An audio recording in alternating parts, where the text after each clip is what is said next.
There's a type of person for whom everything is undertaken out of desire to achieve a goal. They prepare food in order to eat it, not just for the fun of being in the kitchen. They start a business in order to make money. They exercise in order to get in shape. I am sure that some of these people are very successful, and they are certainly highly organized. But in my opinion, a person of truly strong character sees success as an adventure, not as a point with an estimated time of arrival. The latter approach to me is impatient thinking. Impatient thinking can lead a person into some very big mistakes. First of all, when you are always looking somewhere else, whether it's down the road or up toward the top of the mountain or off toward the left field fence, where you're hoping to hit that grand slam home run, when you're looking off in the distance like that, you often miss what's under your very own nose. That means the pleasure and fun of living which come in the here and now get overlooked for something that not only isn't here yet, but might never arrive. True patience is more than just a waiting game.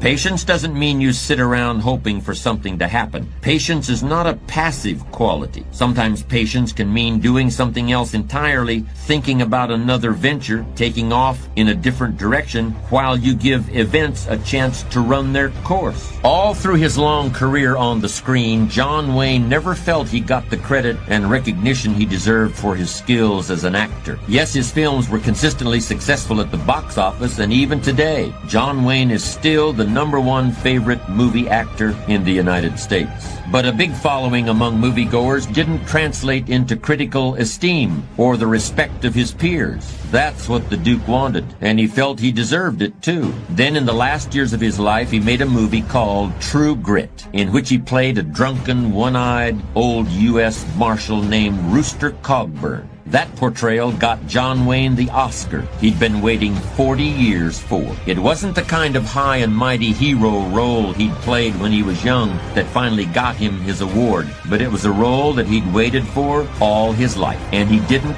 even know it was coming. A colleague of mine told me this story. He was traveling cross-country on a speaking tour and found himself delayed in Chicago while changing planes. In the first-class traveler's lounge, he fell into conversation with a gentleman who actually looked a bit like John Wayne during his True Grit period. And he was a little surprised to learn this gentleman was actually from New York City. And there was another surprise. Despite his rough-hewn appearance, this fellow traveler proved to be extremely soft-spoken. His favorite pastime was playing chess. But as he talked about his experiences in the construction business in New York City, he also demonstrated that he carried a big stick. His company had developed some of the most important commercial real estate in Manhattan. As successful people always do when they encounter other successful individuals, my colleague asked him how he'd done it. Well, he said, after I got my engineering degree, I spent some years getting hands-on experience in construction. I didn't want to be supervising people in any jobs that I didn't know how to do myself. Later on, when I started putting together my own projects, I had to deal with some pretty tough streetwise operators.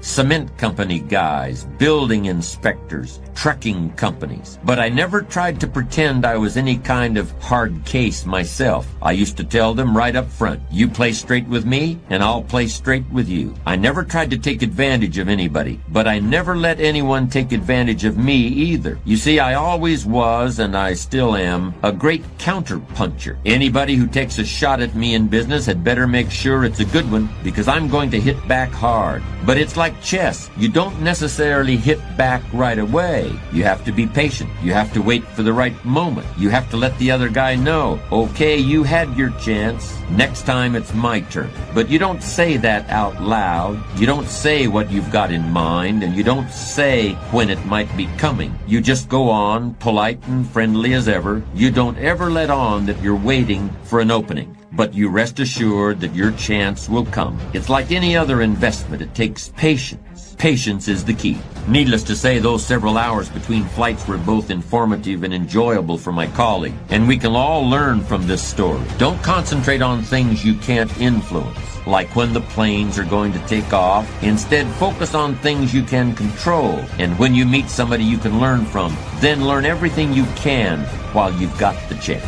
You never know when you're going to come across a book or an article that will provide a piece of information that can transform your life. One thing is for sure, however, and I've said this many times, the book you don't read isn't going to help. And it's the same with meeting people. You never know who is going to be able to teach you exactly what you need to know. Even if you don't need to know it now, you might need to know it at some point in the future. That might not be for 15 years, but it might just be in 15 minutes, too. A number of years ago, there was a movie out. I think it was called Being There, and it was the story of a not very bright man who worked all his life as a gardener, but who through a series of comical coincidences became an advisor to the President of the United States.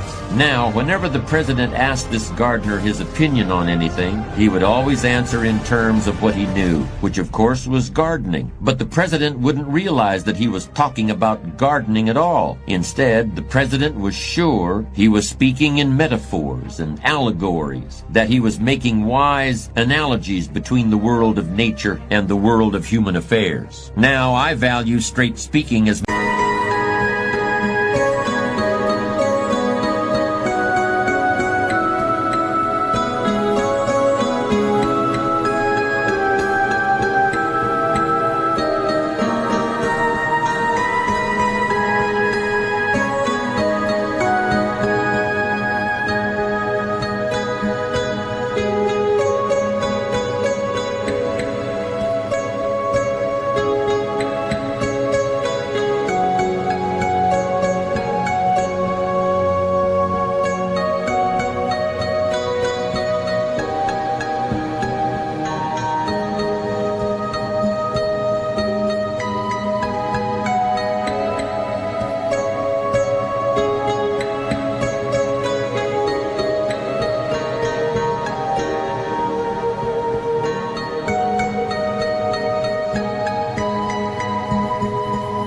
much as the next man, maybe more than the next man. And I don't want to take up your time with figures of speech that might belong to a poem or a play or a movie. But with respect to the topic of patience and its role in building a strong character, I do think that gardens have lessons to teach us all. Lessons about sowing and reaping, about tending and keeping. For example, there's a story about W.C. Fields, the old Hollywood comedian. Fields bought himself an unusual type of cactus called a century plant. It's called a century plant because it blooms so rarely that it seems like it only happens once every 100 years, although in fact the time is much shorter. Anyway, Fields had purchased a century plant from a florist who was either misinformed or not entirely honest, because he told the comedian that the century plant was just about to burst into bloom. And wasn't that an exciting thing? It apparently excited W.C. Fields because the notoriously cheap comedian agreed to pay top dollar for the rare treat of seeing the century plant produce a flower. Well, Fields invited all of his friends over to his house to witness the historic event. The company arrived, food and drink was served, and all eyes were on the plant, but no flower was forthcoming. Finally, outraged and embarrassed by the uncooperative cactus, Fields took a riding crop and began to furiously thrash the plant, all the while he was shouting, "Bloom, you fool, bloom!" This was a situation, and there are a lot of them, where you can try anything you want in order to hurry things up, but things just aren't going to hurry. In fact, there's only one thing that will work, and that is patience. It's strange, but young people have a much more difficult time with patience than people who have more experience in the world. It seems like the older people get, the more able they are to wait, despite the fact that sometimes they have considerably less time to wait in. You could argue that older people ought to learn how to act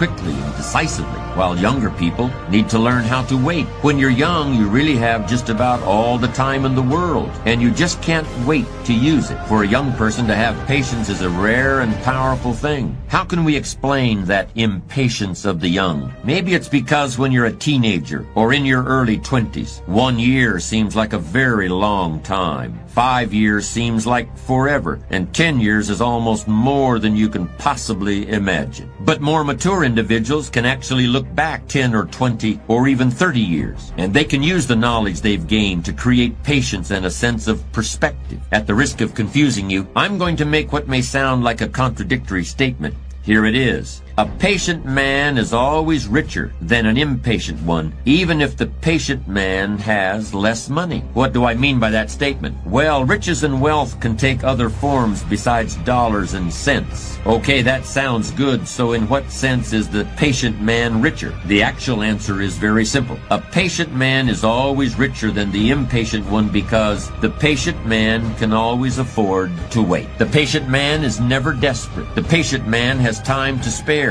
while the man in a hurry is always on the verge of bankruptcy as far as time is concerned. In any situation you can think of, impatience is a source of weakness and fear, while patience is substance and strength. And here's another way that patience gives the person who has it an incalculable advantage over the person who doesn't, and gives him deeper insight into himself and others, which is a mark of great character. If you can only see the short term, if you can only think in terms of the here and now, then you are like a man with one eye. You can't judge distances. You live in a world that's flat and two-dimensional. In other words, the impatient person lacks all sense of perspective.